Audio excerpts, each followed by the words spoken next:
Hello!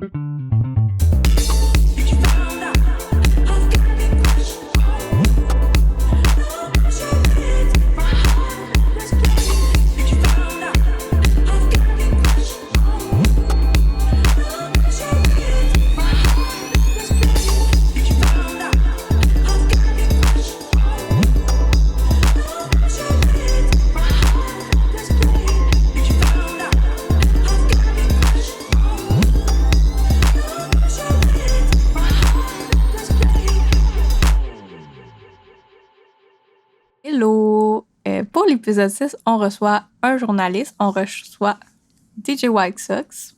De son nom Christophe Gibelli. Puis il vient de sortir un album en fait, Equanimitas. Puis on va en discuter beaucoup pendant ma partie. Puis Après ça, je vais avoir une partie pour vraiment apprendre à le connaître et tout. Donc c'est ça, bonne écoute. Merci d'avoir accepté l'invitation pour le podcast 6 de Crush Culture. Avec plaisir. On est avec DJ White Sox en ce moment. Puis il a sorti... t'as sorti un album en fait vendredi passé, Equanimitas. Puis je vais commencer par te poser des questions un peu par rapport à ton album, mais après je pense qu'on va vraiment... on va dig in pendant... on va avoir beaucoup de trucs à dire là-dessus, là, je pense. Là. Mm. Fait que... ouais, mais c'est ça, j'étais un peu stressée de passer comme l'intervieweur en entrevue. Ouais, je peux comprendre. Mais en fait, c'est legit un honneur là, de t'avoir ici. Fait que... Écoute, t'étais une des premières personnes à qui j'avais pensé, parce qu'on se connaît, on s'est déjà parlé, et je savais que ça allait... tu sais...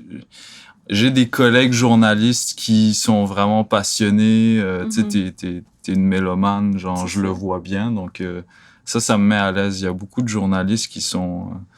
qui vont plus interviewer les artistes sur leur biographie, des trucs moins intéressants que la musique elle-même. Moi, je connais pas assez, en fait, la musique pour dig in dans, tu sais, parler des samples, puis d'aller vraiment là-dedans. Je suis plus de surface un peu, fait que c'est comme... Mais t'as une curiosité pour ça. Plein de trucs, là. Ouais, vraiment. Ouais. Puis, mais en fait, comme un fun fact, là, que je voulais dire, là, quand j'ai commencé mon Insta de Catherine Reviews, là, je me mettais un peu des objectifs. Puis un de mes premiers objectifs, c'était que je voulais que DJ White Sox me suive sur Insta.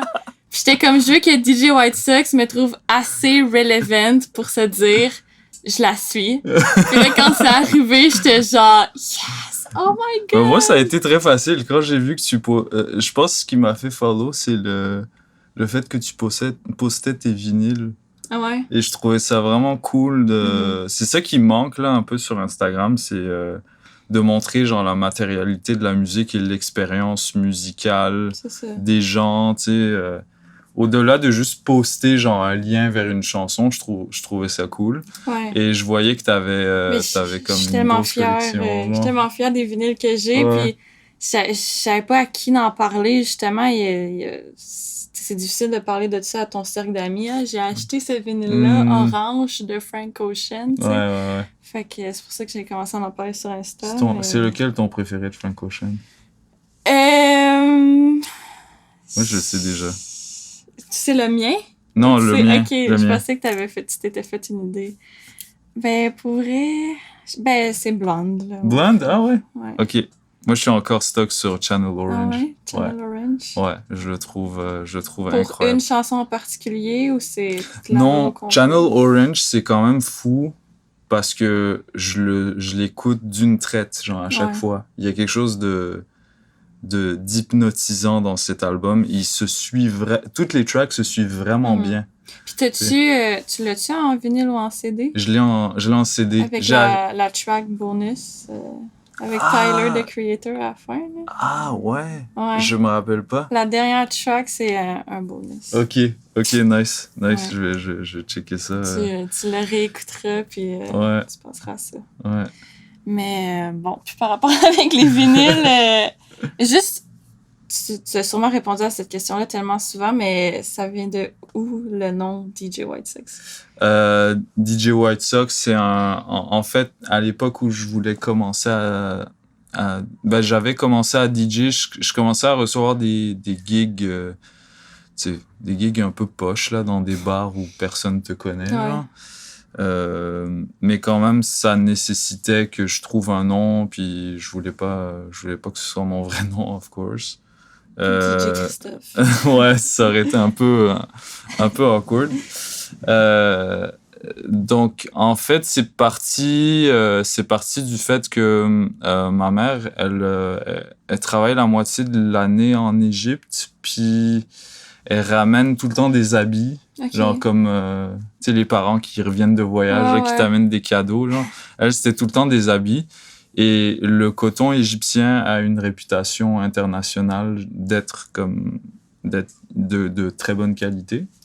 Donc, elle me ramenait tout le temps des grosses batches de chaussettes blanches parce que c'est ce qu'elle trouvait le plus facilement. Elle achetait même ces chaussettes-là dans des marchés ambulants à l'extérieur, tu sais. Pas dans des vrais magasins. Et comme moi qui était vraiment, à ce moment-là, j'étais vraiment pas picky sur comment je m'habillais. Je m'en foutais d'avoir juste des chaussettes blanches en coton, assez chaudes en plus. Puis c'était vraiment pas à la mode. Genre, aujourd'hui, c'est un peu revenu. Les gens sont moins... Les chaussettes blanches? Ouais, comme depuis quelques années. Mais quand j'ai commencé à en mettre, les gens me disaient, ah, tu sais, ça, c'est très... c'est un peu passé date, c'est un peu années 80. Okay. Genre, je me rappelle le père de mon ami Jules, il me disait ça, genre c'est un peu old-fashioned, tu sais. Tes bas sont old-fashioned. Ouais. Puis moi, genre, je sais pas pourquoi, mais genre, j'aimais ça, genre, retrousser mes pantalons. Fait qu'on voyait, genre, toute la longueur de la chaussette, là. Et fait que ça vient de là. À un moment donné, j'ai remarqué dans mon tiroir, il y avait juste des chaussettes blanches. Puis j'étais comme, ah, ça sonne bien. Ça sonne bien. Il y a un bon ring to it. Et c'est vraiment après que j'ai su qu'il y avait l'équipe des White Sox, l'équipe de baseball qui existait. Mais ça s'écrit avec un X pour eux, tu sais. Il y a aussi les Black Sox. Ouais. Toi, t'es pas team Black Sox. Le nom de l'interlude là sur mon album, c'est juste parce que j'ai trouvé quelqu'un, mon ami Jules, encore une fois, il m'a envoyé ce reel là. C'est quoi qui dit déjà? C'était un cycliste de compétition qui se faisait interviewer par un journaliste puis il lui demandait tu portes tout le temps des White Sox, genre can you tell us why? Et puis là le gars dit juste comme cause blue and black socks are crap. Ouais, c'est ça. Puis j'étais comme ok, ça ça je sais pas. C'est représentatif de En plus je porte des chaussettes noires et bleues, là aujourd'hui je porte des chaussettes vertes, genre je m'en calisse un peu. Mais genre, c'est drôle que je vais dans des événements, les gens me demandent ah yo, t'as-tu des White Sox aujourd'hui? Je trouve ça... Faudrait que tu te partes une merch. Ouais, faudrait, j'y ai pensé. Il t'écrit juste White Sox sur les bas blancs. Ouais, mais il faudrait que je me fasse un beau logo, tu sais, que je puisse mettre sur tout, là. Ouais. Ça aiderait, mais... Un bon branding. Ouais, fait que ça vient de là. OK. Puis, comment tu t'es... C'est quoi le cheminement que t'as fait pour te rendre comme... Où t'es en ce moment? Grosse question, ça. Ouais, ça fait longtemps que t'es là-dedans. Comme journaliste, mettons, comment tu définirais t'es journaliste de rap keb? Je suis journaliste rap. Ouais, rap. Tu sais, les journalistes rap, c'est un peu une catégorie à part, là, parce que c'est souvent des journalistes qui vont être qui vont être proches des artistes, comme il y a la culture hip-hop fait que t'es comme nécessairement plus sur le terrain que des journalistes rock qui sont un petit peu plus dans leur coin, tu sais, fait que le journalisme rap se prête mieux à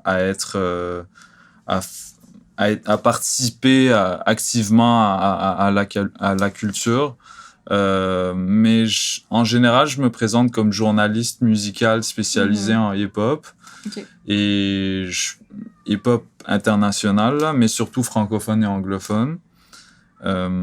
Puis récemment, je me suis approprié l'étiquette producteur et réalisateur. Ouais. Mais ça, c'est vraiment depuis que j'ai commencé à faire mon album.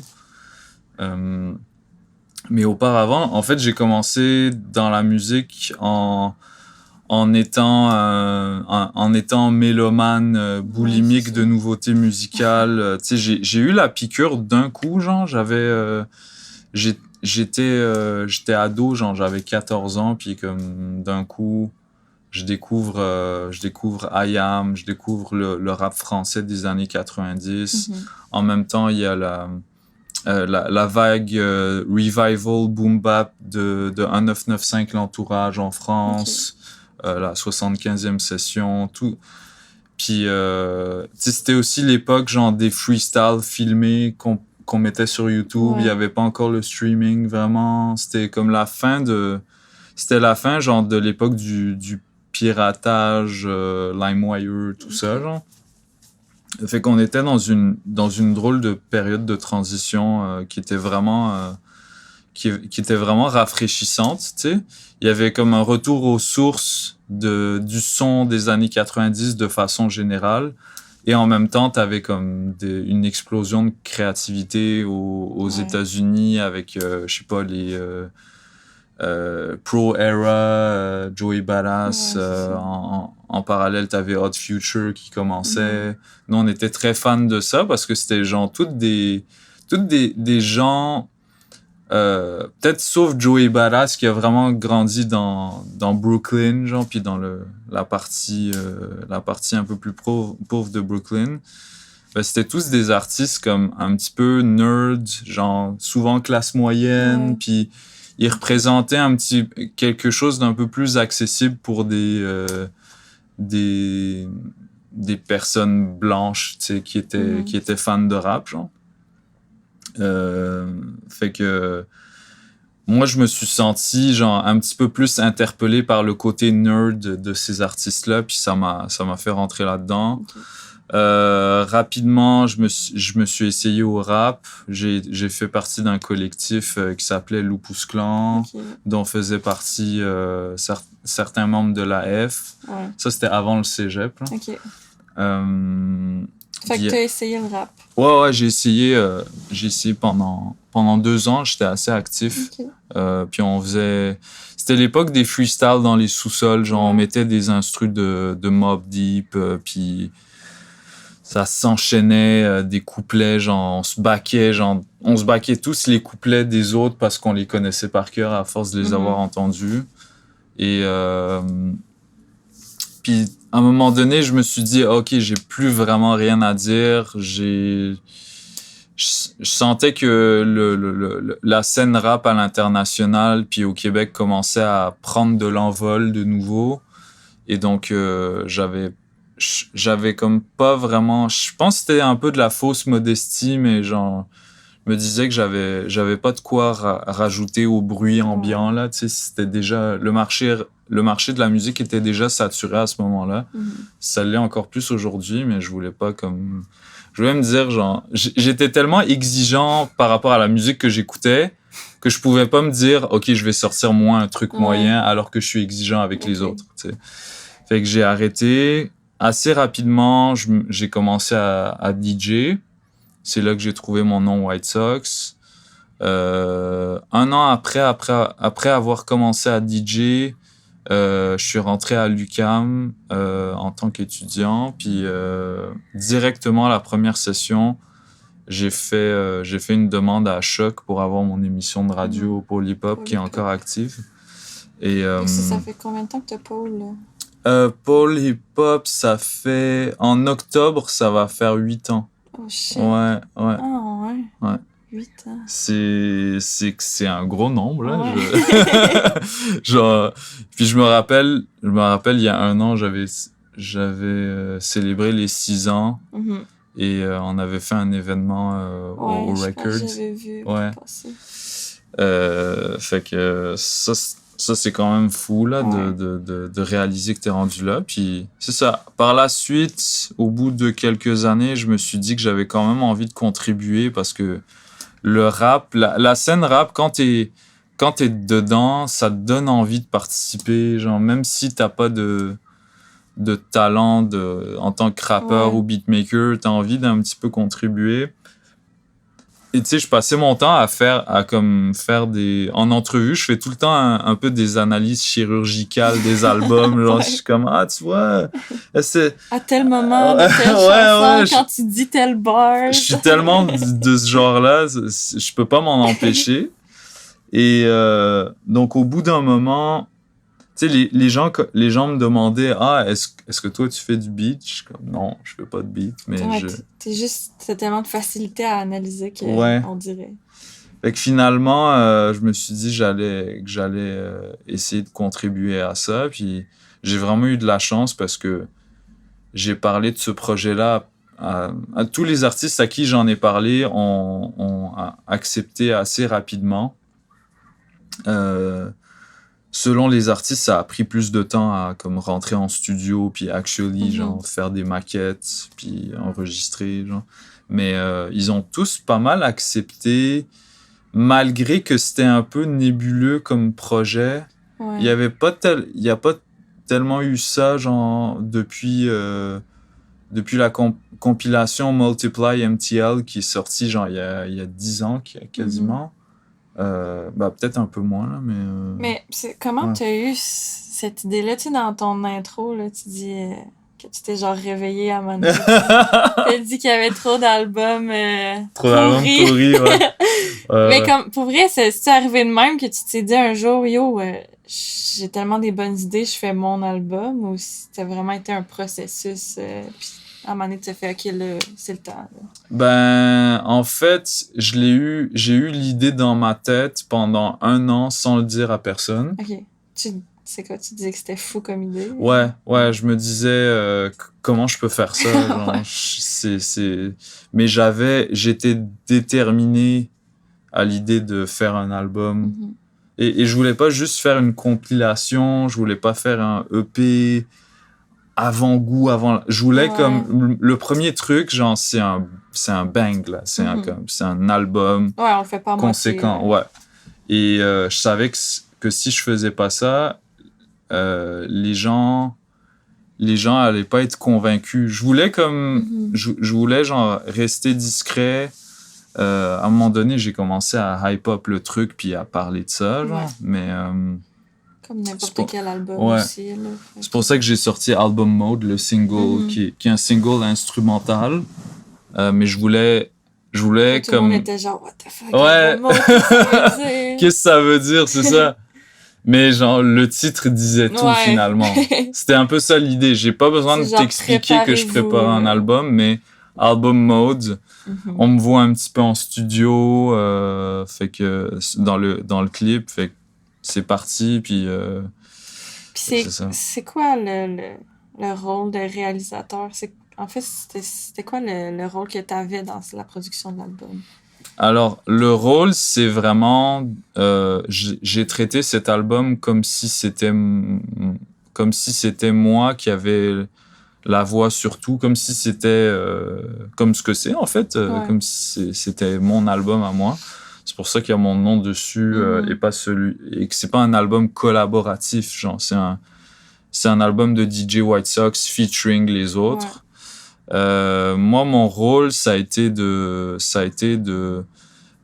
en fait d'accompagner les artistes en studio pour qu'ils deliver une vision que j'avais, tu sais. Quand tu te mets en disposition pour être créatif, les idées, elles flow, tu sais, elles viennent par toi-même. Puis, tu sais, j'ai parti du fait que j'avais comme je dis dans l'intro, que j'ai un carnet d'adresses assez garni et que je mets un petit peu tout le monde d'accord. J'ai pas vraiment de problème avec personne dans la scène. Puis, je suis toujours comme...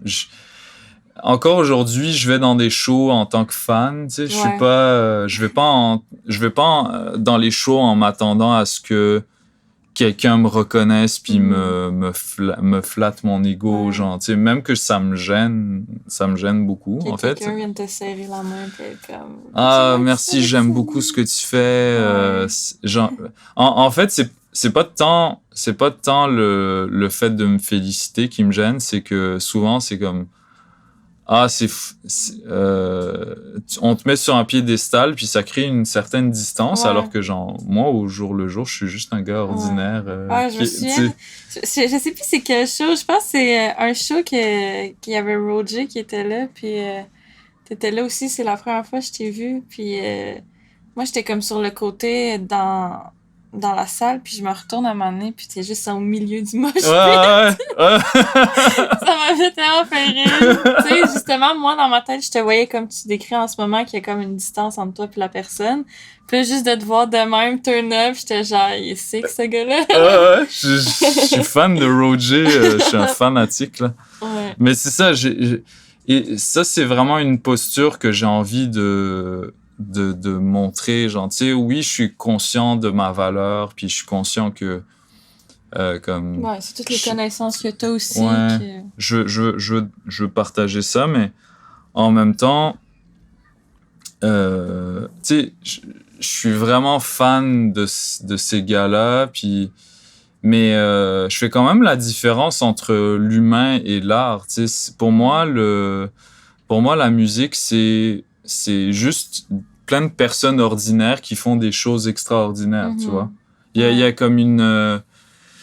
Quand je parle à Young Rose dans la vie, je suis comme, ah yo, c'est mon boy. Tu sais, on est des gars genre pas très compliqués, des gars un peu sensibles, qui ont une analyse de la musique, mais on n'est pas genre des... Tu sais, je le vois... Quand je lui parle au quotidien, je le vois pas comme un génie, mais dès qu'il se met à écrire, puis genre à poser sa voix sur une instru, là, c'est comme, OK, genre, on rentre dans une genre de dimension parallèle, tu sais. Comme avec Mike Schaab. Mike Schaab, c'est un petit Chris, genre, tu sais, il est plus jeune que moi en plus, genre, tu sais, on se niaise mutuellement comme parce qu'on se connaît depuis un bout. Mais puis... c'est ça, mais en studio, c'est-tu la même chose? Mettons Mike Schaab, ça tombe comme plus au sérieux quand il record? Schaab, ça a été quand même... ouais, non, c'était bon enfant. Okay. C'est sûr que Schaab, il a pris du temps à... Parce qu'il est tellement... En fait, il était occupé à faire Suicide Tree pendant que je faisais mon album. Et on a failli drop la même journée, en fait. Il y a eu... c'est ça. C'était confus un peu la date de sortie. Ouais. À la base, je voulais le sortir le 10. Après, je voulais le sortir le 17, qui était la date de sortie de son album. Ouais. Puis finalement, je me suis dit, OK, j'ai besoin de plus de temps parce qu'on a mixé l'album 2 fois au complet. On a genre fait plein de versions pour comme trouver ce qui sonne vraiment bien. Fait que ça a fait en sorte que j'ai sorti... 24. Ouais, le 24. Lui a sorti une semaine avant, c'est ça. Okay. Mais ouais, Mike Schaab, c'était vraiment chill, tu sais. En même temps, le seul truc qui a été un peu différent, c'est que Mike Schaab a pas mal drivé la session. Ouais. Alors que moi, j'ai réalisé toutes les chansons, comme la chanson sur laquelle il est. Et j'étais très réticent à choisir ce beat-là. Okay. Parce que je le trouvais comme underwhelming un petit peu. Ouais. Il est un peu awkward. Ça prend du temps à démarrer, mais en même temps, les gens, finalement, trouvent que c'est un peu ça qui fait le charme de la chanson. Que c'est tranquille, puis à un moment donné, l'instru est tellement tranquille que t'as de la place pour genre l'interprétation, tu sais. Et puis il y avait aussi l'enjeu de trouver une instru commune avec Maurice Regal. Parce qu'à la base, c'était une session que j'avais bookée pour Maurice. Puis... C'était-tu prévu à base qu'ils soient ensemble? Ça? Non. Okay. Non. J'ai écrit la veille, genre, j'avais eu de la misère à... Schaab est très exigeant en termes de beats. Ouais. Parce que lui-même est beatmaker. Fait que il a comme accès au... Ouais, c'est ça. Il sait ce qu'il veut. Puis il veut jamais refaire la même chose. Ouais. Et fait que je lui ai envoyé des beats qui ressemblaient à des trucs qu'il avait déjà fait. Et ça fonctionnait pas. Je lui ai envoyé comme 4 packs différents. Okay. Ça a été vraiment compliqué. Et à un moment, je lui dis, OK, yo, demain soir, je vais être en studio. Viens-t'en, je te fais écouter l'album. Okay. Et il me dit, OK, j'ai rien de prévu, je vais peut-être passer. Puis là, le soir même, le lendemain, le soir de la session, je suis sur place déjà avec Maurice. Je dis à Maurice, yo, est-ce que ça te dérange que Shab pull up? Il me dit, yo, non, t'inquiète, Shab, c'est mon boy depuis way back, genre. Puis, fait que j'écris à Shab, je lui dis, Maurice, c'est là, viens-t'en, je te fais écouter l'album, tu sais. Puis on n'avait pas prévu de faire un track, mais of course que j'imaginais bien qu'on allait wreck un truc. Fait qu'il arrive et la présence de Shab en impose parce qu'il y a cette réputation-là, parce que c'est comme un peu le leader de cette scène-là en ce moment. Il y avait qui? Il y avait Figure 8 qui a tout enregistré et il y avait Générique TM. Que j'avais fait venir au cas où j'avais besoin de changer l'instru de Maurice. Finalement, Maurice, il devait rec sur un autre truc, mais après qu'on a fait... après que j'ai fait entendre toutes les instrus en fait, toutes les maquettes puis certaines instrus de l'album, il m'a dit, ouais, OK, j'irais peut-être sur un terrain un petit peu différent, genre, de ce que... parce qu'il voulait que sa track se démarque par rapport aux autres. Fait que c'est un peu, on a fait écouter des packs, puis Shab et Maurice ont choisi en commun le track. J'étais pas convaincu, comme j'ai dit, mais après, Maurice a juste fait le même verse qu'il avait prévu sur son autre track, puis Shab, il a sorti quelque chose, puis c'était ça, puis c'était comme... Ça a marché, ouais, ça a vraiment bien marché. C'est 2 longs verses, c'est 4 minutes de rap. Ouais, c'est ça. C'est quand même cool, le résultat, finalement. Malade. Puis... Puis, mettons qu'on revient au titre de ton album, ça veut dire quoi, Equanimitas? Alors, l'équanimitas, c'est un mot latin qui veut dire équanimité en français. Puis l'équanimité, c'est l'équilibre émotionnel, c'est le fait d'être serein, garder son sang-froid. De garder son sang-froid, exact. Puis moi, c'était un peu une devise que je me donnais. C'est genre un peu un note to self, là. C'est pas vraiment ça que je suis tout le temps. Mais par rapport à d'autres, je garde pas mal plus mon sang-froid selon ce que je remarque. Je t'ai jamais vu stressé. Ouais, c'est ça. Mais quand je le suis, je le cache bien. Tu sais, j'arrive quand même justement à garder les apparences. Puis je suis quelqu'un de très anxieux, genre je vais pas mentir là, mais comme ça paraît pas. Puis j'ai cette chance-là que ça paraisse pas. Et donc, ça fait en sorte que les gens me prêtent une certaine... ils ont confiance à toi. Ouais, c'est ça. Parce que je perds pas le contrôle, genre, tu sais. Puis mon anxiété me donne... Mon stress me donne justement ce boost-là pour mieux performer au final. Alors que si je m'en calissais, je ferais n'importe quoi, je pense. Et que... Puis ça part aussi du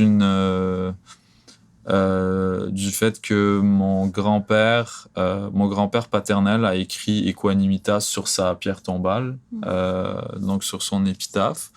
Et c'est un peu un hommage à lui, puis à cette mentalité-là que lui et mon père ont, de comme garder leur sang-froid, puis d'affronter la vie comme elle vient, puis de pas se laisser genre emporter par des événements parce que ils ont connu l'immigration puis la guerre civile libanaise parce que mes parents sont libanais d'origine. Fait il y a comme tout ça qui fait en sorte que t'as pas le choix, tu sais, de garder ce sang-froid-là, puis de le montrer. Puis en parallèle, je me disais que c'était intéressant de l'appeler comme ça, parce que de un, ça dit quelque chose sur moi, au-delà de dire quelque chose sur les artistes qui sont sur l'album. J'avais envie d'être présent sur l'album sans prendre la place, tu sais. Fait que le titre, puis les interludes, puis l'intro, pour moi, c'était suffisant. Puis sur ton album, t'as été entouré de qui, comme les beatmakers? T'as enregistré chez Figure 8? Ouais, c'est ça. Figure 8, son studio est dans Hochelag, sur Ontario, près du métro Joliette. Puis la première rencontre que j'ai faite avec lui, c'était pour enregistrer Raccoon. Puis ça s'est super bien passé. Puis genre, le soir même, je lui ai dit « Hey man, j'ai besoin de... » Moi, comme mon enjeu, c'est que j'ai pas de studio où je peux tout le temps aller. Parce que ça va être trop éclectique, comme j'ai dit. Là. Pour moi la question de la cohérence, c'est ultra important. Ouais, puis de rec à plusieurs studios aussi, c'est compliqué. Ouais. Tu dois genre t'arranger sur les détails à chaque fois. T'as pas de routine de création, genre c'est vraiment pas confortable. Chaque studio sonne à sa propre façon. C'est ça. Je voulais pas me faire chier avec ça. Et que je lui ai demandé, puis directement il m'a dit ouais man, avec plaisir, on le fait. Et un autre, les autres gars qui ont été surtout là, c'est d'abord Galio, le beatmaker de la track de Jimmy D. Galio, ça a été le premier qui m'a vraiment confirmé que ma vision, elle faisait du sens. La vision musicale que j'avais pour l'album.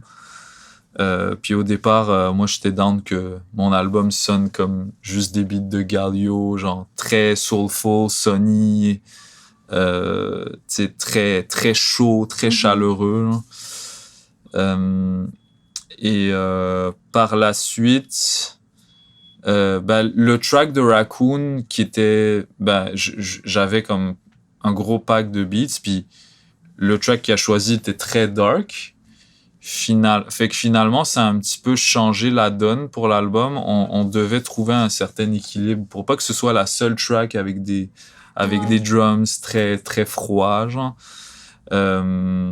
Puis c'est ça. Fait que ce qui m'a aidé, c'est de rencontrer Générique TM, qui a 7 beats sur l'album. Générique, c'est comme, pour moi, c'est un des meilleurs au Québec, là, dans ce style-là. Et j'étais très, très fan de ses albums avec Saint-Sucré puis Eman. Puis... avec Saint, c'est Doute raisonnable. Puis Eman, c'est Jefferson Chief, un cheval de course. Mais tu te rappelles, au show, Ken Lo, il portait le merch de cet album-là. Ouais, c'est ça. Il porte tout le temps le merch de cet album parce que le graphisme est beau, puis c'est Générique et graphiste dans la vie, fait que souvent ses rollouts sont vraiment propres. Quand ils avaient sorti aussi l'album avec Eman, tous les lettrages, en tout cas, c'était toute la vision genre visuelle, c'était Générique, là, fait que c'était vraiment clean.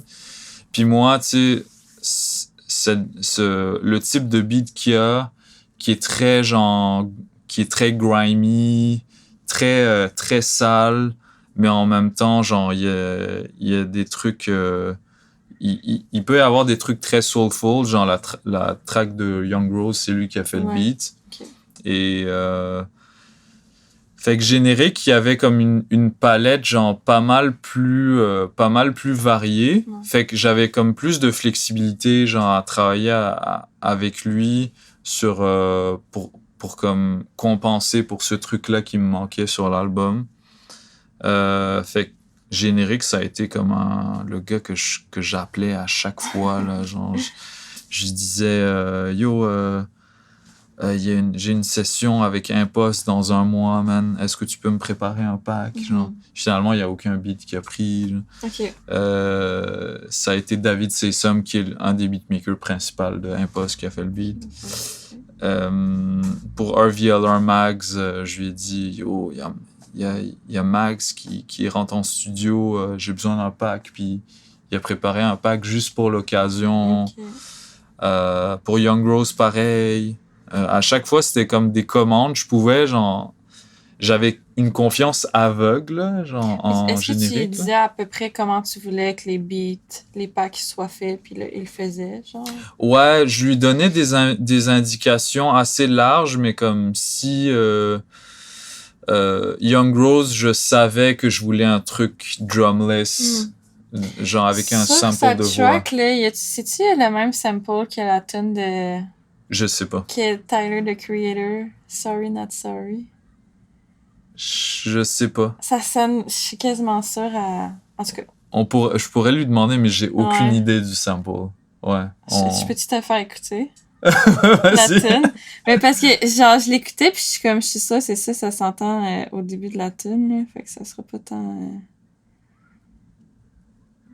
Ton tatouage de Mac Miller? Ouais. Attends. Ça.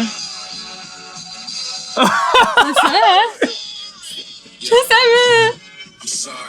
Moi, tu sais, quand je l'ai entendu, j'étais genre, wow! Ça me bring back à Tyler, the Creator. Puis j'étais comme, ça, c'est fire. Là. Ça me fait trop rire parce que des sample twins, là, j'en trouve tout le temps avec des beats de générique. Et à chaque fois, il y a en crise. Il me dit, yo, va chier, genre. Genre, parce que le gars a tellement fait de beats que, comme, c'est sûr que... C'est ça, ça va se retrouver à quelque part. Ouais. Mais c'est ça, j'avais pas remarqué. En plus, j'avais écouté le projet. Ah ouais, j'avais adoré cette tune-là. Fait que quand j'ai entendu Sample Twin avec Young Rose, j'étais genre... Ah, yes. Mais j'ai fait attention. Il y a comme quelques autres samples que je sais qui ont été utilisés. Et j'ai fait attention de pas m'auto-snitch. Ouais. Mais genre, sous le quand j'ai posté Album Mode, il y a un gars...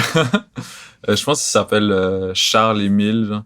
Charles-Émile Leblond? Ouais, il a commenté « Ah, c'est un sample twin de Chuck Strangers, qui est un des gars de Hot Future, qui fait genre du gros drumless aujourd'hui. » Et j'étais comme « Oui, man, je savais, mais j'ai pas commenté. » Et comme « Ah, enculé. » Tu m'as pogné. Mais genre, c'est de bonne guerre, ça me dérange pas parce que comme à l'époque où on est, there's so much genre possibilities, genre tu sais, puis les beatmakers de hip-hop, ils ont tous une oreille comme pour genre tu sais, tu peux sample n'importe quoi, mais est-ce que ça va être aussi captivant, tu sais? Fait que souvent les parties captivantes dans un morceau de rock psychédélique, pas mal tout le monde pense au même. Ouais, c'est ça. Tu sais, fait que c'est normal, genre. Il y a des gens qui croient qui disent ah c'est du hasard, mais je crois pas vraiment au hasard, genre tu sais c'est vraiment avec les sonorités. Là, ouais, c'est ça. Puis il y a plein de monde, tu sais quand il y a du monde qui entendent un track qui sonne comme ce qu'ils ont fait, ils crient au plagiat directement, puis je suis comme non, c'est juste que yo, je suis désolé, mais comme moi je trouve qu'au final pas tous les humains, mais tu sais, tous les mélomanes, on aime un peu, au final, les mêmes sonorités. Fait que, tu sais, dans les samples, c'est pour ça qu'ils reviennent un peu, parce que les beatmakers doivent tous aimer un peu la même partie de chaque sample. Puis il n'y a pas des possibilités infinies musicalement, tu sais, comme tu peux pas inventer des accords genre qui existent pas, là. Si ton accord genre de ton sample pack, de ton sound pack sur FL Studio, c'est le même que l'autre gars, genre. Too bad. Too bad, genre, tu sais, c'est un accord qui est dans toutes les chansons pop du moment. Fait que of course, ça se peut que ça sonne pareil, tu sais. Puis c'est pas. Est-ce que vous avez enregistré des instruments aussi ou c'est tout sample? Alors, le seul track qui a pas de sample, à part les drums, c'est Hoodie officiel, le track de Raccoon. Ouais. Tous les pianos, c'est joué par le beatmaker Mesh. Okay. Puis Générique a fait les drums. Okay. Il voulait rajouter des drums qui tapaient plus. Mais Mesh a tout joué, c'est comme il y a plein de il y a genre du violon vraiment en arrière-plan, puis il y a comme trois stems de piano différents l'un par-dessus l'autre, puis ils changent selon le couplet ou le refrain, mais à part ça, on n'a rien composé là. Okay. Je suis un fan de sample, puis je veux que ça reste comme ça. Ouais. Puis sais-tu déjà dans tes projets de refaire un autre album? Si oui, ça va être encore drumless ou tu veux essayer autre chose?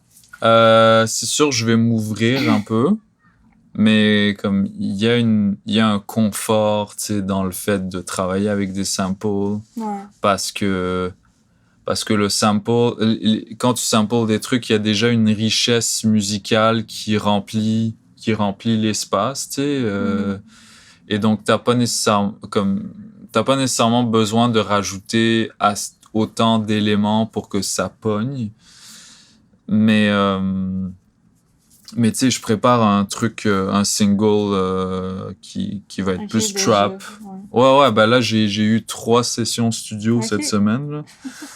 Mais justement, comme tu dis dans ton intro, là, que tout le monde va commencer à t'appeler pour faire leur projet. Ça arrive-tu? Y a-tu gros du monde qui sont genre, yo, j'ai besoin de toi, là? Bah, pas... En fait, c'est sûr que ça a accéléré des trucs. Parce que les projets d'albums sur lesquels je travaille en ce moment, ben, je les avais déjà en tête. Okay. C'est juste que quand l'album est sorti, les gens avaient comme plus confiance que, OK, genre, si je travaille avec White Sox, ça va bien se passer parce qu'il y a une vision globale de ce que ça prend pour faire un album. Ben, tu sais, j'ai pas eu des DM, là, mais comme quand je croise du monde, il y a du monde qui me disent genre si jamais je peux t'aider avec quelque chose. Mais est-ce que mettons toi c'est pas encore prévu que tu aides quelqu'un avec un projet encore? Oui, il y a des je suis sur 3 albums en même temps là, en ce moment. Ouais, mais je peux pas trop en dire. Non, là. c'est ça, j'avais pas posé plus de questions non plus, mais ça vient de piquer la curiosité. Ouais, des albums autant avec des beatmakers puis ça que avec un rappeur. J'ai un album commun avec un rappeur en préparation. Puis les 2 projets, ben mon prochain album, je sais déjà que ça va être une collaboration avec un beatmaker, puis ça va être plus gros là, genre on va aller chercher des featuring internationaux puis des trucs de même là. Ouais. Dans ton album, t'as-tu essayé de genre keep it 50-50 français-anglais ou t'es juste allé avec justement le carnet d'adresses que t'avais? À la base, en fait, de base, j'écoute plus, vu que j'écoute plus d'artistes anglophones à Montréal que d'artistes francophones, ben, de base, ça allait être majoritairement anglophone, parce que j'ai pas du tout pensé aux subventions, là, c'est autofinancé à 100%. Puis, fait que j'ai vraiment keep it comme ça, mais c'est à force.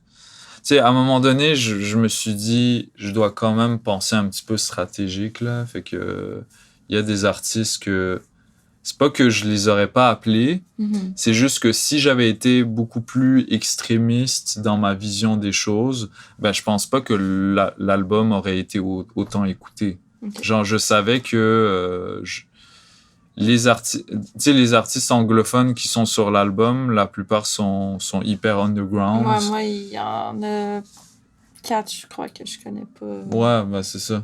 Puis c'est normal et je voulais moi, ça me fait plaisir justement que les gens qui connaissent les artistes francophones découvrent les artistes anglophones et inversement. Mais à la base, ça allait être majoritairement anglophone parce que c'est le rap que je préfère ici en ce moment. Mais je voulais absolument avoir Saint-Sucré, je voulais absolument avoir Raccoon. 20 aussi, c'était vraiment comme... En fait, 20 depuis son verse sur 3 saisons de Larry Kidd avec Loud, je me suis dit, man, il fait pas assez de tracks comme ça. Genre, je voulais un track de même. Fait qu'on l'a fait, ça s'est vraiment bien passé. Ouais. Je voulais absolument... Impost, c'était un bucket list, genre. Ouais. Puis j'ai eu de la chance de réussir à le faire. Lova, j'y avais pas pensé.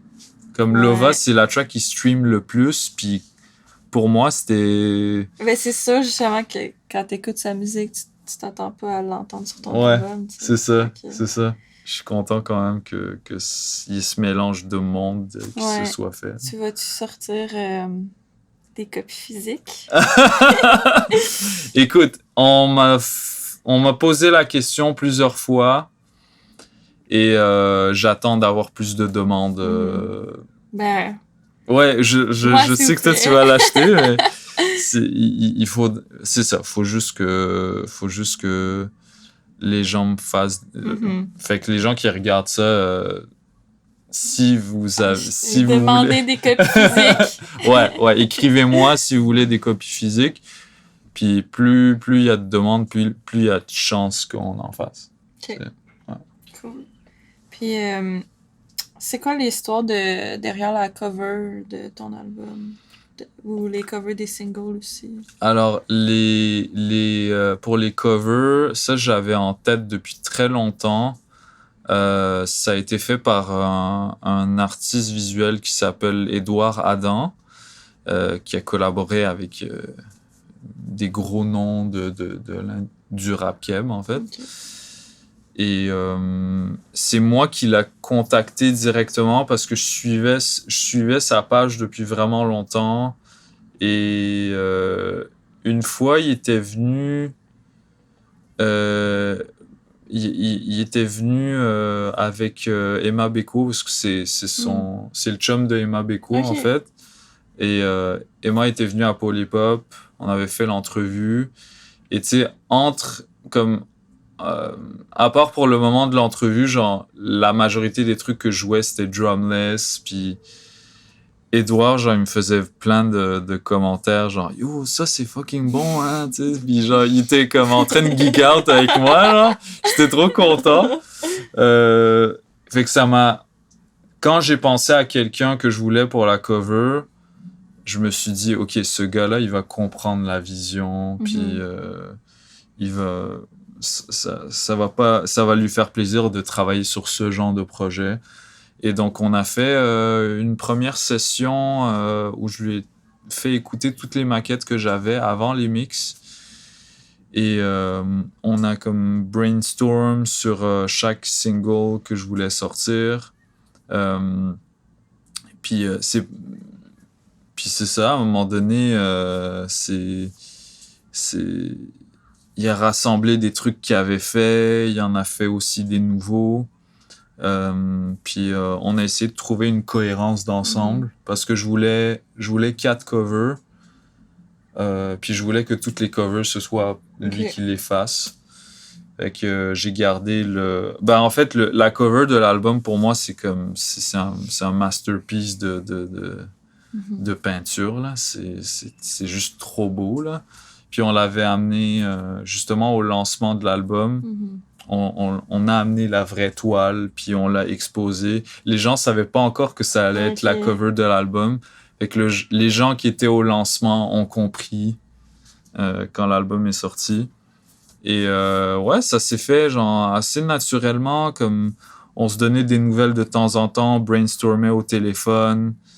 Puis tu les gardes-tu après, les toiles, ou c'est... Non, je vais lui les redonner, là. Parce que c'est bébé, il veut... La cover de l'album est encore la toile de la cover de l'album est encore chez moi, mais il faut que je lui redonne. Tu veux perdre. Ouais. T'as-tu un mot de la fin à dire comme tu sais, par rapport à ceux qui voudraient réaliser des albums ou juste un mot comme ça? Ouais. Ben, on m'a posé plusieurs fois la question, ce serait quoi ton conseil à la jeunesse? Tu sais, comme si j'étais hyper vieux. Mais je rappellerais comme aux gens de se faire confiance. Genre, j'ai plein d'amis comme beatmakers qui osent pas sortir leur musique, mais à un moment donné, comme, faut juste s'essayer, sortir quelque chose et après, on a du recul sur du vrai recul sur ce qu'on fait, genre. Comme, jusqu'à ce qu'ils sortent, moi, je savais pas si c'était si bon que ça. Genre, je savais que c'était bon, mais.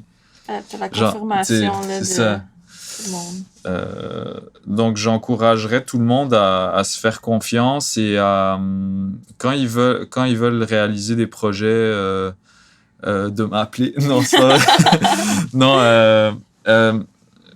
un truc important que je conseillerais aux gens, c'est de connaître leurs valeurs tout en faisant preuve d'autocritique. Ça, c'est hyper important et je pense que c'est la plus grande force des artistes qui réussissent, c'est qu'ils ont une conscience de soi qui est vraiment développée. Et donc, les artistes qui réussissent, on a l'impression qu'ils sont hyper spontanés dans leur façon de faire leur art, mais c'est tout le contraire, tu sais. C'est vraiment, il y a un... En fait, les moments de création, c'est des moments un peu magiques où là, il y a de la spontanéité. Mais après ce moment spontané, tu peux le cadrer, tu peux faire des arrangements sur tes chansons, tu peux les retravailler. C'est ça. Tu peux te permettre de faire ça, mais il faut avoir conscience de comme c'est quoi l'image que tu dégages, puis aussi c'est quoi ta valeur, c'est quoi ta zone de confort, puis comme quand même être à l'aise dans cette zone de confort puis de l'alimenter parce que ça devient ça ton univers, genre. Puis il y a pas de mal à comme rester là-dedans, mais tout en ajoutant des petites nuances, tu sais, à ce que tu fais, des petits éléments de nouveauté qui font que ta musique elle évolue avec le temps, genre. Fait que ce serait ça, faire preuve d'autocritique tout en connaissant sa valeur et rester assez humble par rapport à comme ta courbe d'apprentissage qui peut continuer avec le temps.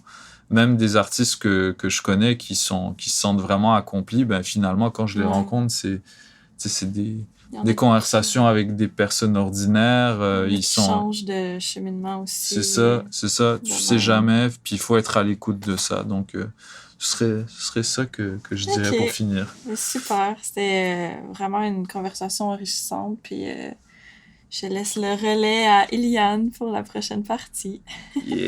Yeah! So, ma première question, c'est quoi ton animal préféré? L'éléphant. L'éléphant? Ouais. Il y a une raison. L'éléphant, parce qu'il a une excellente mémoire. Et il y a une mémoire, puis genre, il est très rancunier. Genre, tu sais, quand t'as fait quelque chose de whack à un éléphant, il s'en rappelle pendant des décennies, genre, alors que s'il t'aime, il se rappelle de toi, genre, des années après. Puis moi, la mémoire, c'est quelque chose que j'ai eu beaucoup de réflexions par rapport à ça. Il y a un historique d'Alzheimer dans ma famille. Fait qu'à un moment, j'étais comme, j'ai arrêté de fumer du weed à cause de ça, par exemple, parce que je voulais avoir plus de contrôle sur ma mémoire. Puis c'est quelque chose que tu peux développer aussi consciemment. Fait que le rapport de l'éléphant à la mémoire, puis comme c'est genre, il est juste majestueux, mais il fait rien, genre, il est juste comme posé. Il est juste là, puis il est comme, ça, c'est un nice animal. J'adore les éléphants. Ouais.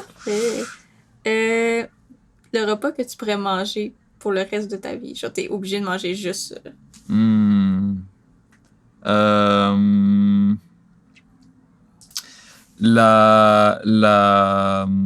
Les spaghettis carbonara de mon ami Jules, qui habite en Corée maintenant. Fait il peut plus m'en Ouais, faire. c'est un peu plus compliqué d'aller manger ce que tu aimes, là. Ouais.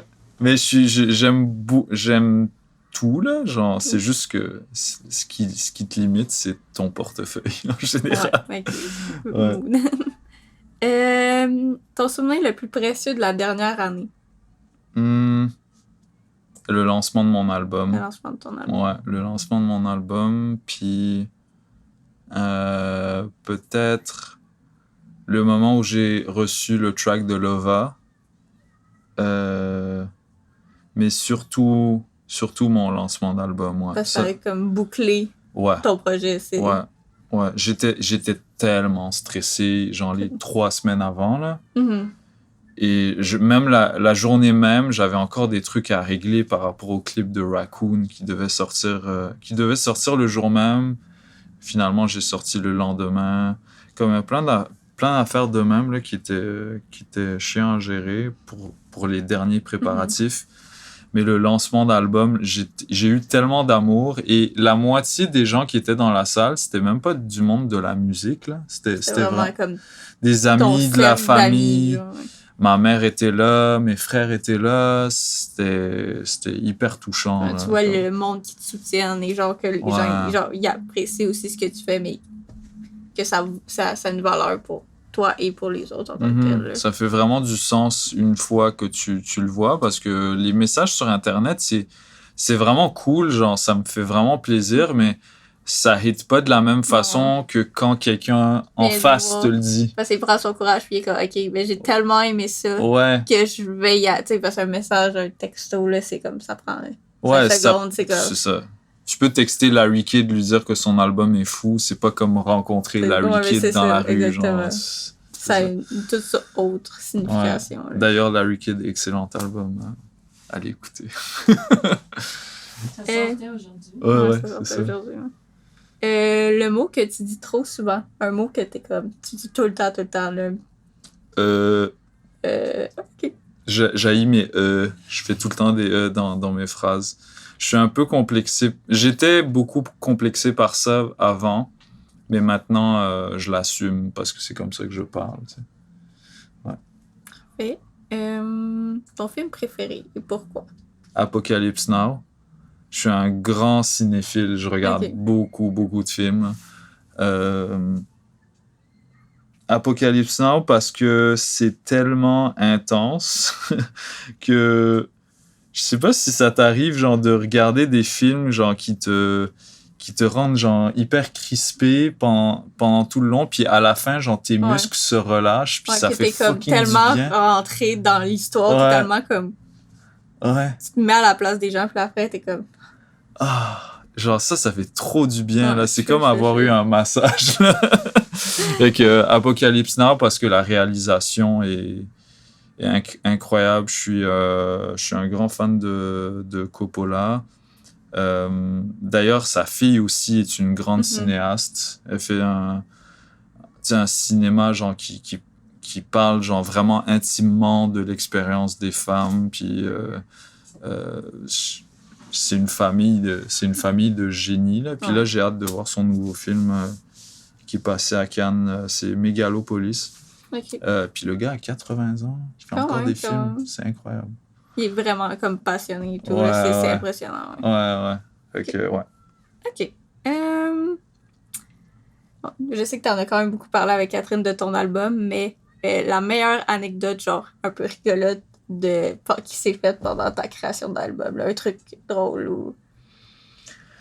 C'est pas obligé d'être drôle, ça peut être heureux, mais tu sais, un truc comme que t'es ça, ça s'est passé. Je sais que t'en as quand même beaucoup parlé avec Catherine, mais y a-tu un petit truc que t'es comme ça, bah, c'était drôle sur le moment. Bah, genre, on l'a trouvé drôle, mais comme c'était compréhensible. Durant la dernière grosse session de mix de l'album, on avait envoyé la version qu'on avait à 20some, puis Tony nous a dit ah yo, j'avais mis des sound effects sur la chanson, genre, ils sont où les sound effects? Parce que moi, je suis vraiment fan de comme, minimalisme, là, genre, j'aime pas quand il y a trop de choses qui se passent. Et il en avait fait plein, genre, dans son coin, à son propre studio, que j'avais finalement enlevé. Puis il me dit, ouais, je pense que la track, elle est pas assez comme costaud, genre, elle est pas assez remplie si tu mets pas les sound effects. Fait qu'il nous a fait, genre, une liste longue comme le bras des sound effects qu'on devait remettre, puis des ad-libs, des corrections sur les ad-libs, genre. Puis à chaque fois, on les faisait, puis il y en avait comme soit 2 qu'on avait oubliés parce que, genre, on était, genre, perdus dans les sessions, soit... puis ça arrive souvent et ça fait partie du processus artistique, mais tu t'écoutes avec les corrections, puis là, t'es comme, ah, finalement, fais ça, fais ce truc-là autrement, et tu remarques aussi d'autres éléments à améliorer que t'avais pas remarqué la première fois. Faut être à l'aise avec ça, là, genre, c'est chiant quand t'es pas habitué, mais comme ça fait partie du process. Fait que ça, c'était quand même cocasse. Puis on a bien ri, genre, de cette grosse liste d'épicerie, genre, de c'est comme, Tony OK, ça, c'est fait. Tu ouais. ça. Mais ça prouve que Tony est hyper perfectionniste, puis moi, ça m'a donné d'autant plus... c'était d'autant plus satisfaisant de travailler avec quelqu'un comme ça, parce que je sais que la prochaine fois qu'on va travailler ensemble, il va être comme... Ça va être vraiment tight, genre. Ouais. Il va vraiment prendre ça au sérieux, comme il l'a fait, tu sais. Que ouais. OK. Un fait insolite sur toi. Un fait insolite sur moi, j'ai des péchés mignons vraiment comme intenses, genre, tu sais, genre, je suis un grand fan de, je sais pas, Georgia Smith, Aya Nakamura, des trucs genre qui sonnent hyper genre pop et accessibles, mais comme j'écoute pas juste des trucs hyper sombres, là, je suis un peu dans les extrêmes. Soit genre super heureux. Ouais, soit super très triste. Ouais, c'est moi, genre. Comme un de mes albums préférés, c'est Hell on Earth de Mobb Deep, puis c'est comme... C'est genre la soundtrack d'une fin du monde, cet album-là. Genre, c'est fucking sombre. Mais en même temps, j'adore Aya Nakamura, puis des trucs de même. Est-ce que des fois, tu mets genre tes trucs en aléatoire, puis là, ça passe de... Ouais, triste à genre une chanson super heureuse. Okay, ouais, ça m'arrive tout le temps. Ben, en puis là, fait, t'es comme dans un mood triste, puis après ça, c'est genre... là, t'es genre choqué un peu parce que t'es comme bousculé dans les émotions, là. Mais ça va pas nécessairement m'affecter autant, mais c'est comme... Parce que pour moi, ça... En fait,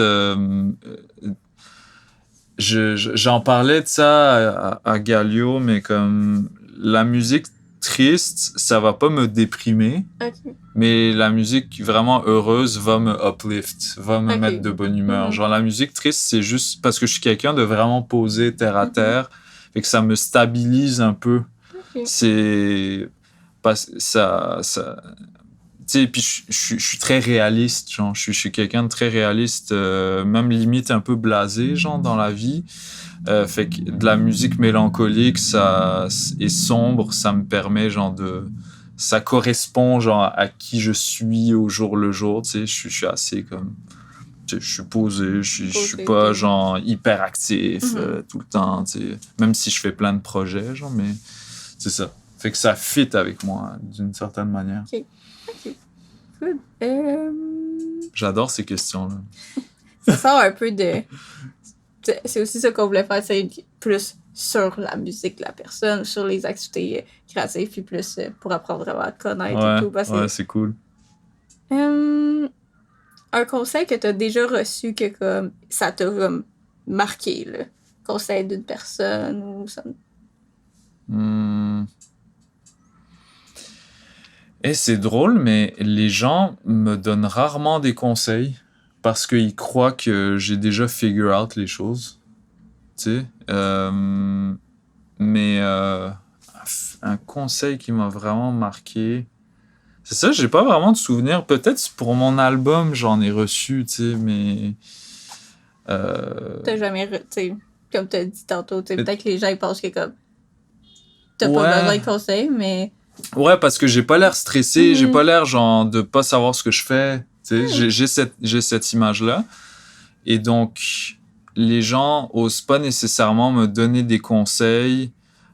Puis, tu sais, les rares fois où on m'en a donné, c'était comme des conseils sur des trucs que je savais déjà ou que j'appliquais déjà, mais qu'ils étaient pas au courant. Tu sais, fait que c'est... mais en fait, tu sais, pour continuer sur cette idée, moi, j'aime ça, l'idée d'avoir des mentors, par exemple, pour cette raison-là.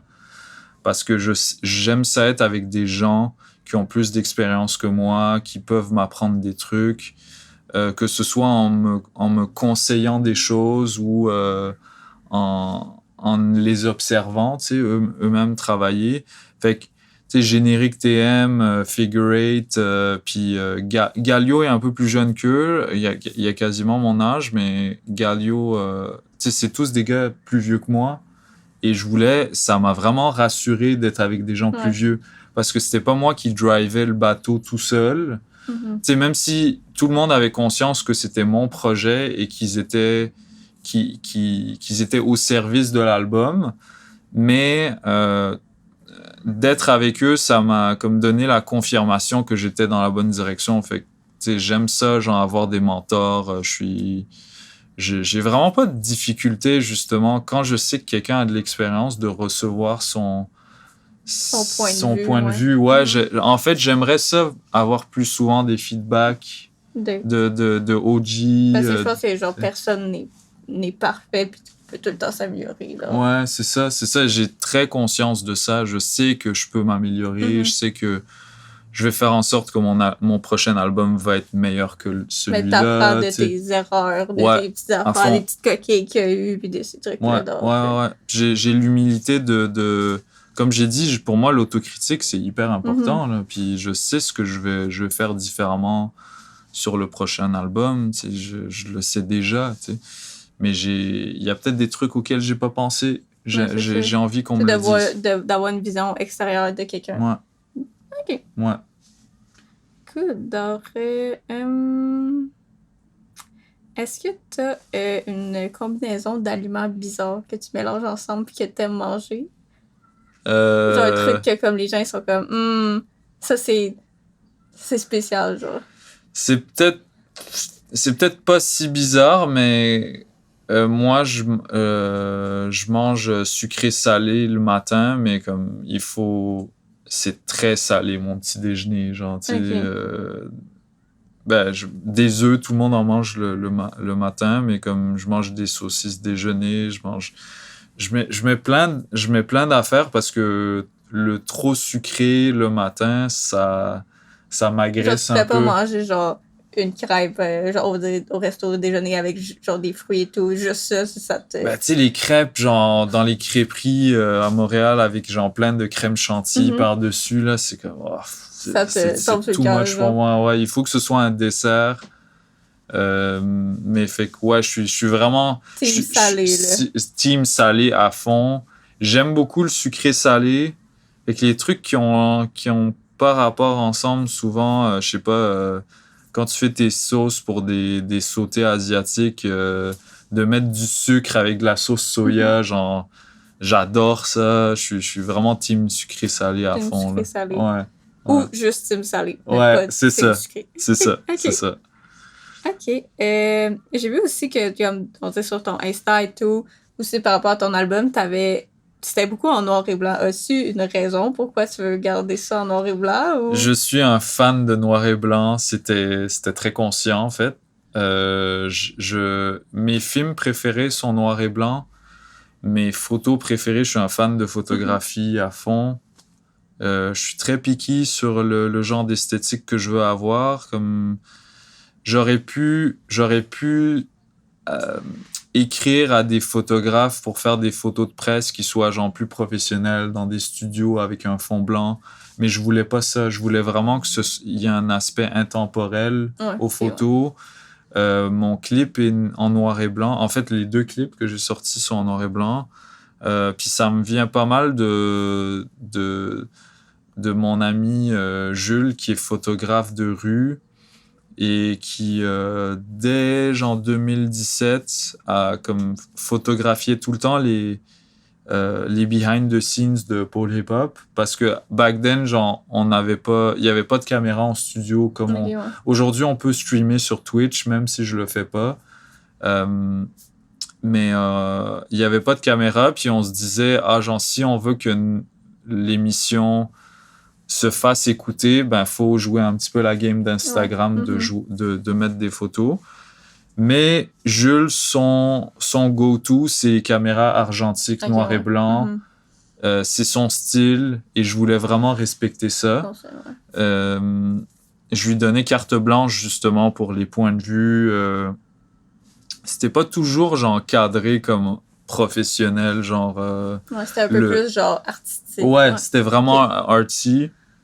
Et fait qu'à force de me faire photographier, parce que finalement j'ai 1000 photos de moi prises par mon ami, ben ça a comme alimenté ce goût-là pour le noir et blanc que j'avais déjà. Puis un autre de mes films préférés, ça s'appelle Une nuit chez Maud. Puis c'est noir et blanc. En gros, c'est l'histoire d'un gars qui passe une nuit chez une fille et il passe la nuit à lui expliquer pourquoi ils vont pas coucher ensemble. Genre, parce que... Et alors que elle veut vraiment genre que ça se passe, c'est comme, yo, pourquoi tu restes à dormir, genre, si c'est pas pour qu'on couche ensemble, genre. Puis lui, il explique que c'est vraiment pas dans ses valeurs, nanana. Et c'est en noir et blanc. Et c'est vraiment, tu sais, réaliste comme film. Il y a quelque chose auquel tu peux vraiment t'identifier dans la façon que les personnages ont de bouger, d'occuper l'espace. Et tu sais, ça aussi, c'est comme... C'est un film, genre, c'est pas un film d'action du tout. Non, c'est comme vraiment plus psychologique. Ouais. Et j'aime beaucoup ça. Fait quoi? Je suis un fan de noir et blanc si c'est vraiment mon go-to, là. Il y a quelque chose d'intemporel pour moi là-dedans. Puis je sais que ça pogne moins sur les réseaux sociaux. Les gens sont moins réactifs, mais c'est comme... Et genre, dans 15 ans, là, tu vas voir ce truc-là, puis ça va avoir la même facture. Portée, genre. Ouais. Okay.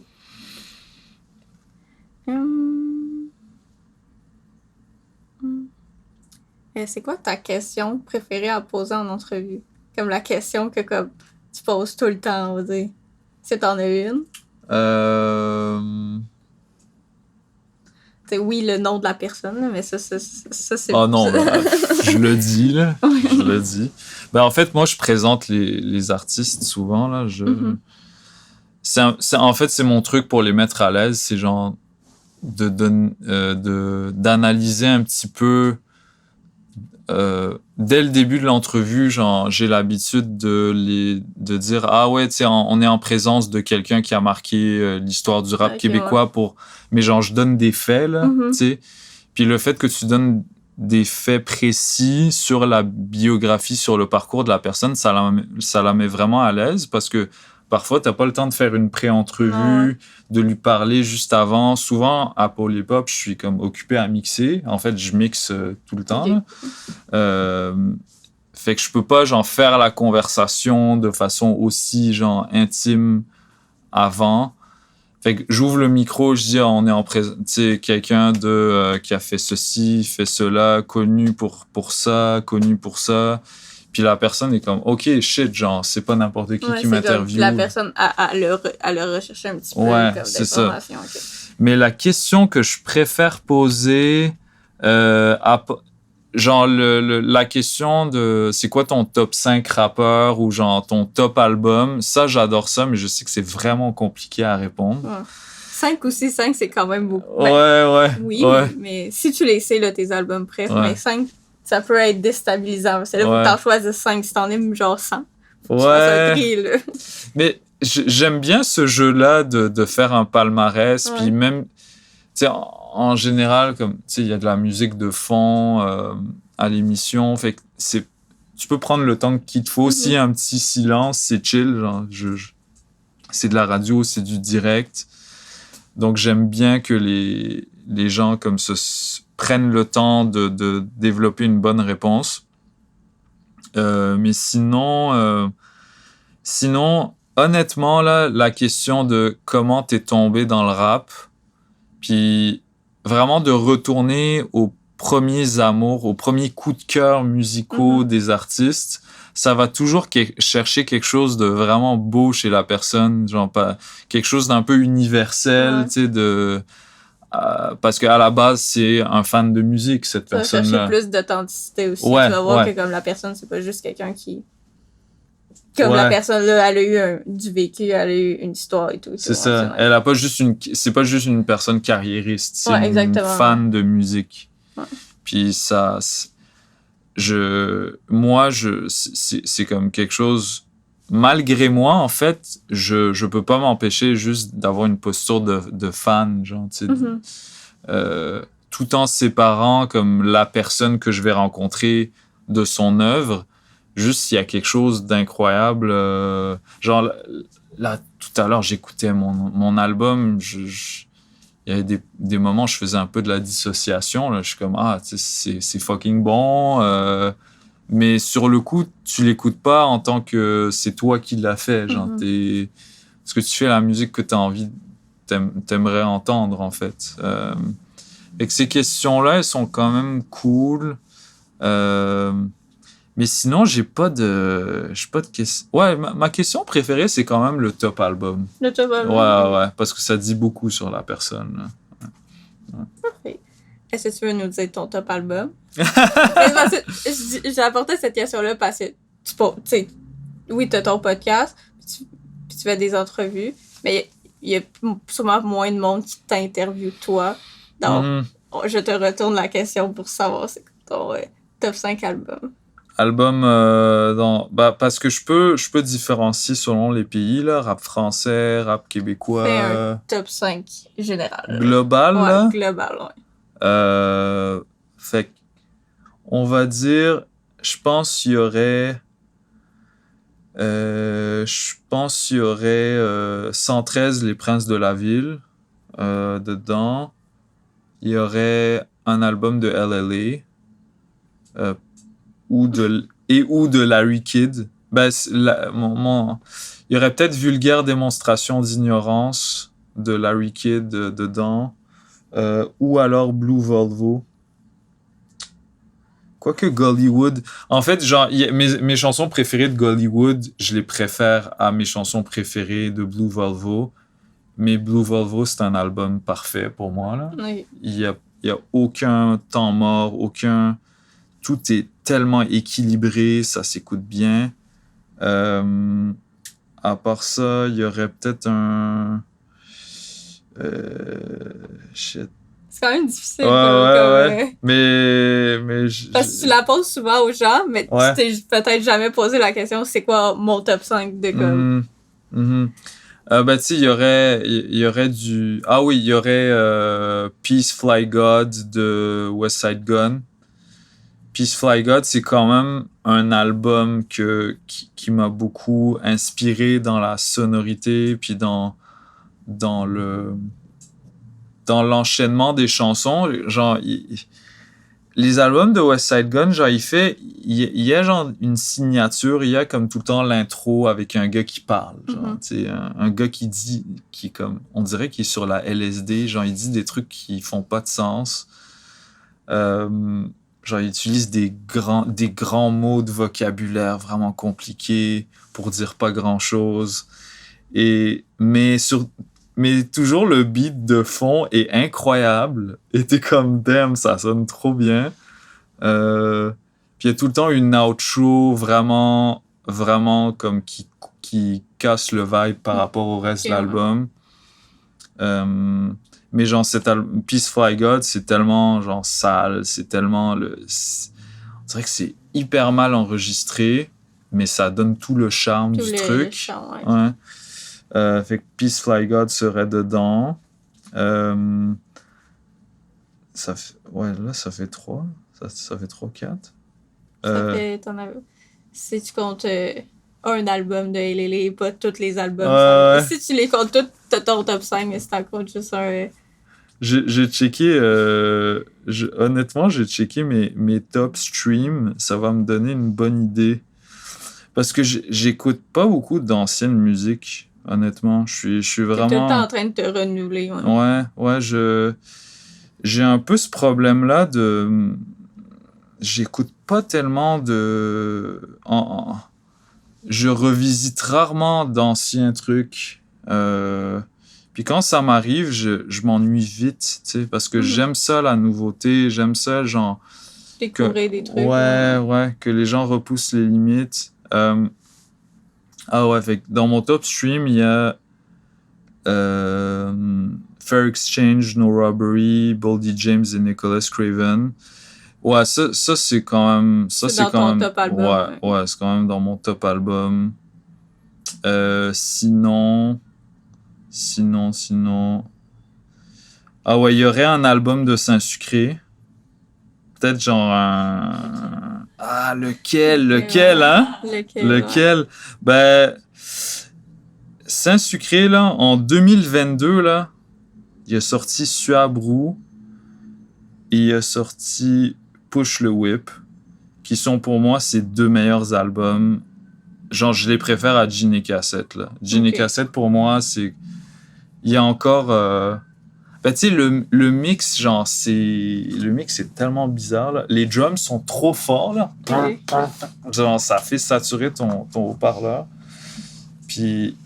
Mais ça donne le charme du truc, mais moi, c'est moins ce qui m'a fait embarquer. En fait, j'ai revisité... Ah oui, puis la même année... je pense l'année d'avant, il y avait Sur le Cadran. Fait que ce serait un mélange de ces 3 albums de Saint-Sucré, ouais. OK. Si t'avais une limite d'argent infinie, le truc que t'achèterais genre live? Une maison. Puis un studio. Est-ce que ton studio serait dans ta maison? Ouais. Okay. Une maison. Une maison. Parfait. Ouais. Ça répond à la question. Est-ce que tu as un toc? Un toc? Genre un truc, là, un petit think là, que tu fais tout le temps. Là. Qui reste toujours la barbe. Constamment. Constamment, en entrevue, quand je suis en date, quand je suis en conversation avec quelqu'un, tout le temps. Ouais, ça, c'est mon toc. C'est ton toc? Ton resto préféré de Montréal? Ah, bonne question, ça. Ah, c'est parce que, genre, je suis tellement pauvre, genre que genre je me limite beaucoup, là, tu sais, en termes de resto. C'est celui que t'es comme, OK, là, j'ai un petit peu plus d'argent, je vais aller à ce resto-là parce que je sais que, comme, la bouffe, c'est comme, qu'est-ce que je préfère, genre. Mais c'est pas le resto le plus cher du monde, vraiment pas, en fait. Ça veut pas dire... Des fois, les restos pas tant chers, la bouffe est incroyable aussi, là. Moi, c'est la Belle Tonki. La Belle Tonki qui est dans Rosemont, sur Beaubien. Je sais pas s'ils ont déménagé. Mais la Belle Tonki, honnêtement, c'est insane. Genre, tous les repas sont fous, la déco est malade. C'est pas comme le meilleur... Il y a un très bon service à la clientèle, mais c'est comme pas l'endroit où je me sens le plus confortable du monde. Mais en termes de bouffe, ça slappe. Ouais. OK. Ouais. OK, ben ça fait le tour de mes questions. Déjà, merde. Oui. Merci, en tout cas. Merci d'être venu. Puis, ça fait plaisir. On est vraiment contente de t'avoir reçu. Merci.